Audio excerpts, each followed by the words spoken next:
Deputy CM Pawan Kalyan విజయవాడకు చేరుకున్నారు. ఈ సందర్భంగా ఆయనకు ఘన స్వాగతం లభించింది. నగరంలో తన కోసం ఏర్పాటైన క్యాంప్ కార్యాలయాన్ని పవన్ ఆర్ట్ డైరెక్టర్ ఆనంద్ సాయితో కలిసి పరిశీలించారు. పై అంతస్తులో నివాసం, కింద కార్యాలయం ఉంది. పక్కనే సమావేశ మందిరం ఉండడంతో పవన్ ఓకే చెప్పినట్లు సమాచారం. తన ఆలోచనలు, అభిరుచులకు అనుగుణంగా మార్పులు సూచించినట్లు తెలుస్తోంది. దీనికి సంబంధించి మరింత సమాచారం మా ప్రతినిధి ప్రసాద్ అందిస్తారు. జనసేన అధినేత రాష్ట్ర ఉప ముఖ్యమంత్రిగా పవన్ కళ్యాణ్ రేపు బాధ్యతలు స్వీకరించున్నారు. ప్రధానంగా ఆయనకి ఇప్పటికే 4 శాఖలు కేటాయించిన నేపథ్యంలో విజయవాడలో ఆయన క్యాంప్ కార్యాలయానికి కూడా సిద్ధమైంది. ప్రస్తుతం మనం పవన్ కళ్యాణ్ కొద్దిసేపటి క్రితం ఇక్కడ ఇదే క్యాంప్ కార్యాలయాన్ని కూడా పూర్తిగా పరిశీలించి వెళ్లారు. గతంలో ఇది జలవనరుల శాఖ ఆధ్వర్యంలో దేవినేని ఉమా అప్పుడు జలవనరుల శాఖ మంత్రిగా ఉన్న నేపథ్యంలో నిర్మాణం చేశారు. ఆ తర్వాత వైసీపీ అధికారం వచ్చిన తర్వాత విద్యాశాఖ మంత్రిగా కొనసాగిన బొత్స సత్యనారాయణ ఆ పైన తన నివాసంగా ఏర్పాటు చేసుకోగా కింద అనిల్ కుమార్ కార్యాలయాన్ని ఏర్పాటు చేశారు. అదేవిధంగా ఇటు పక్కనే ఈ బిల్డింగ్ పక్కనే ఉన్న మరో భవనంలో ఆయన అనిల్ కుమార్ నివాసంగా ఏర్పాటు చేసుకున్నారు. ఇప్పుడు మళ్ళీ కూటమి ప్రభుత్వ అధికారులకు వచ్చిన నేపథ్యంలో రాష్ట్ర ఉప ముఖ్యమంత్రిగా ఉన్న పవన్ కళ్యాణ్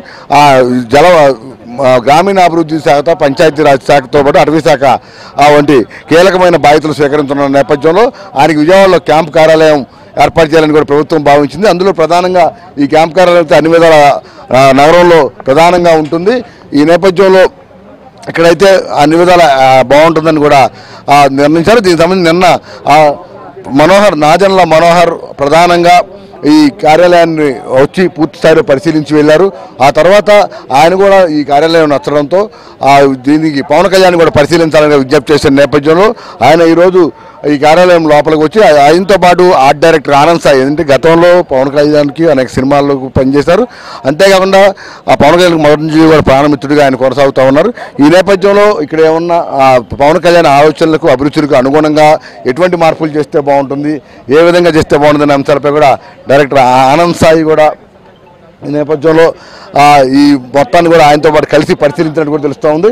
ఇక్కడ కింద బయట కూడా సాయంత్రాల పూట ల్యాండ్ కావచ్చు, అదేవిధంగా ఆ బయట విశాలమైన ముఖ్యమైన నాయకులు కావచ్చు, కుటుంబ సభ్యులు కావచ్చు వచ్చినప్పుడు ప్రత్యేకంగా సమావేశం కావడానికి సమావేశ మందిరం కూడా పైన ఉంది.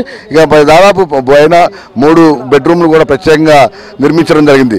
ఈ నేపథ్యంలో కింద పూర్తిగా కార్యాలయంగా ఏర్పాటు చేసుకుని పైన అతని నివాసంగా ఏర్పాటు చేసుకుంటే అన్ని విధాలుగా బాగుంటుందని కూడా భావిస్తూ ఉన్నారు. ఇక ఉన్నత స్థాయి సమీక్షలు కూడా ఇక్కడ నుంచి నిర్వహించవచ్చు. మరో సచివాలయంలో ఉన్నప్పుడు కూడా అత్యవసరంగా విజయవాడలో సమీక్షలు చేసుకోవాలంటే ప్రత్యేకంగా మరో కార్యాలయం కానీ లేకపోతే మరో హాల్ చూసే ఇబ్బంది లేకుండా పక్కనే ఉన్న ఈ భవనం కూడా పూర్తిగా ఏర్పాటు చేస్తున్నారు. ఈ నేపథ్యంలో ఈ పక్కన ఇప్పుడు మనం చూస్తూ ఉన్నాము, పక్కన ఏదైతే భవనం ఉందో ఈ సమావేశ మందిరంగా ఇప్పటికే అధికారులు ఉపయోగిస్తూ ఉన్నారు. గతంలో ఇరిగేషన్ శాఖ మంత్రి ఉన్న అమ్మటి రామ కూడా ఈ సమావేశంలో మందిరంలో, అలాగే విద్యాశాఖ మంత్రి ఉన్న బొత్స సత్యనారాయణ ఇదే భవనంలో అనేక సమావేశాలు ఏర్పాటు చేశారు.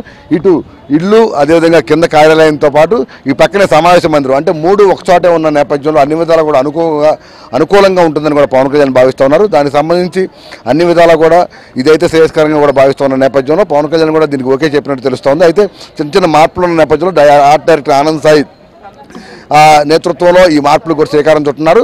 రేపు అధికారికంగా ఆయన సచివాలయానికి వెళ్ళి మంత్రిగా బాధ్యతలు స్వీకరించిన నేపథ్యంలో తర్వాత ఈ పేషీని అన్ని రంగులతో సిద్ధం చేస్తారు. అప్పటి నుంచి కూడా సచివాలయంలో పేషీగా, ఇక్కడ క్యాంప్ కార్యాలయంగా కూడా మంత్రిగా పవన్ కళ్యాణ్ కొనసాగే అవకాశం ఉందని కూడా అందరూ చెప్తా ఉన్న పరిస్థితి. దీనికి సంబంధించి అధికారులంతా కూడా అన్ని విధాలా సంసిద్ధం చేస్తున్నట్టు కూడా తెలుస్తూ ఉంది. వీడియో అరుణ్తో వరప్రసాద్, ఇబ్రాహిం జ్యోతి, విజయవాడ నుంచి.